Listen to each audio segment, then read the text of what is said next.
Australia, we've got a problem.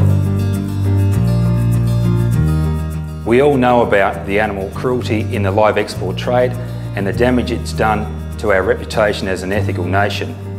But today, I want to talk to you about what else is suffering. Australians losing their jobs and the Australian economy. There's been a lot of talk about the jobs being lost if live export ends. But what they don't talk about is the jobs that would be gained if we replaced it by expanding our already successful chilled meat trade. Think about it. Almost all the jobs currently needed for the live trade, which are truckies, vets, stock feed supplies and workers of ports, will still be needed if we export our animals as chilled meat instead. We'd be processing the animals in Australia instead of overseas. So that creates even more jobs. And we'd be getting more money for our animals by value adding here instead of letting them do it overseas. We wouldn't have to do it overnight. A 5-year transition would give everyone time to adjust. At the end of it all, we'd have saved jobs and created new ones. Did you know that last year alone, over 1,000 meat worker jobs were lost, almost all of them in regional and rural communities? And that's just the tip of the iceberg. It's estimated live export has cost 20,000 jobs in Australia since 1980, with 35,000 more at risk.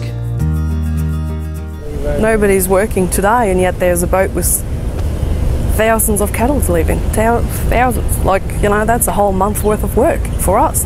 So they've got to stay up here in the North Queensland for us to have work. I've worked in this abattoir for nearly 10 years, and I have never, ever seen it like this.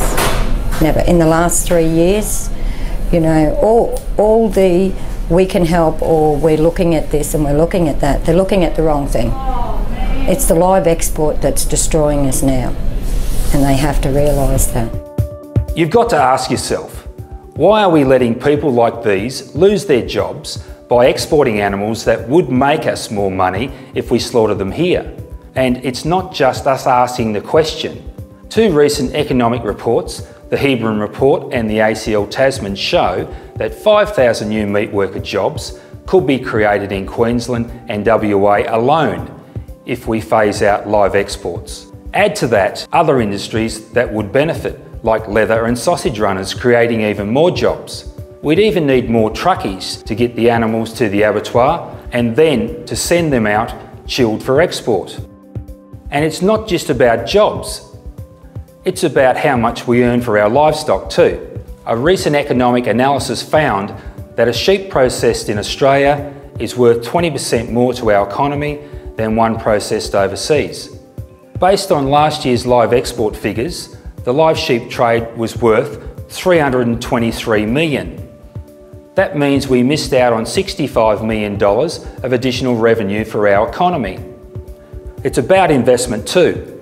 Australia's meat processing industry has invested billions of dollars into state-of-the-art infrastructure. We stun almost all of our animals destined for meat export markets, and we know how to meet the very high standards for our customers all over the world. They want to invest more and employ more people, but they need to know that they have the stock to process before they do that. Quite simply, the more animals we keep here in Australia, the more jobs and the more money we keep here too. Live exports is costing Australia $1.5 billion in lost GDP and $270 million in lost household income. So what about the farmers? Think about this. In 2010, without warning, the Indonesian government slapped a 350 kilo weight restriction on farmers. Suddenly, 200,000 cattle who were meant to be exported stayed in the Australian market. What's more, Indonesia has already said they want to be self-sufficient and stop importing our cattle eventually. So what if they stopped importing our cattle in a year's time? Perhaps again with just a day's notice. A chilled meat trade gives farmers a lot more certainty and a more stable platform for selling their livestock. Which brings us to an issue that we all know the people of Australia feel strongly about: cruelty. Live export is cruel. there's no escaping that the journey we force these animals onto is arduous, risky, and inherently inhumane. Sheep spend up to 3 weeks on a crammed boat to get to the Middle East, and every year 30 to 40,000 animals die on board. Some die from disease and stress, and up to 50% die from starvation because the animals simply don't recognise the food provided. The industry has admitted they don't know how to solve this problem.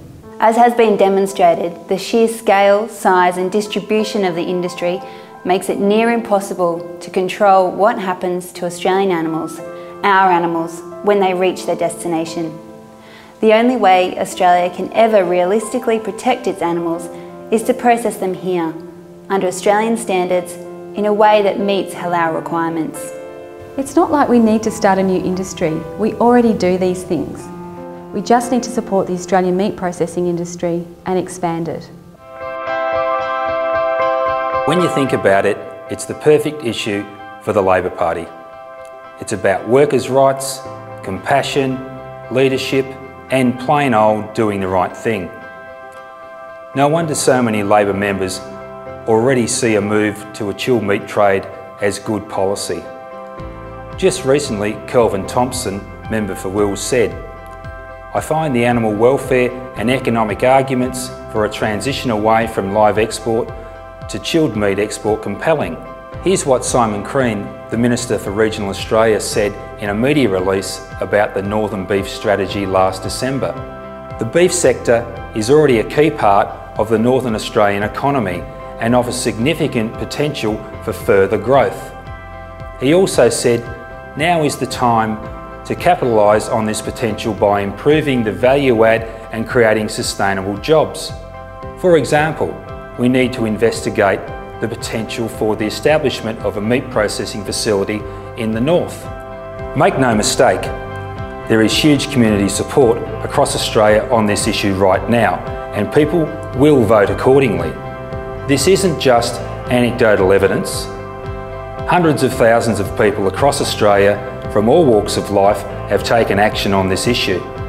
And according to a recent Galaxy poll, over 86% of Australia want the trade to end if there's an alternative that saves jobs. So let's do it. Let's stand up for Aussie jobs. Let's stop them from being exported overseas. Let's invest in our economy and good animal welfare. Let's move away from the risky live trade once and for all. A motion is being heard at this year's Labor Federal Conference on this very issue. So please, do what's right for jobs, the economy and the animals, and support this very important motion in December. Let's genuinely move forward and make a positive change for Australia. Let's be fair dinkum and move to a chilled meat only trade.